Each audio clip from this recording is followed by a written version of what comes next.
In a small village surrounded by towering mountains lived a young girl named Mira. Mira loved painting, but her family was poor, and buying paints and canvases was a luxury they couldn't afford. Instead, Mira painted on old scraps of wood she found in the forest. She'd mix colors from crushed flowers, mud, and even charcoal from the hearth. Every evening, she would sit under the largest oak tree and paint the mountains as the sun set behind them. Her work wasn't perfect.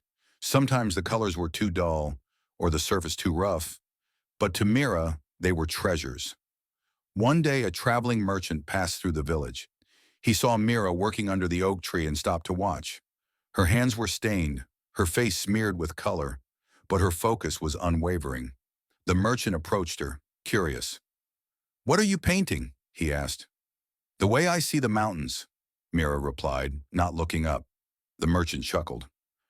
"And who will care about a young girl's vision of the mountains?" Mira paused for a moment, then smiled. "Maybe no one, but it matters to me. And if I keep painting, maybe one day it will matter to someone else too." The merchant nodded, impressed by her determination.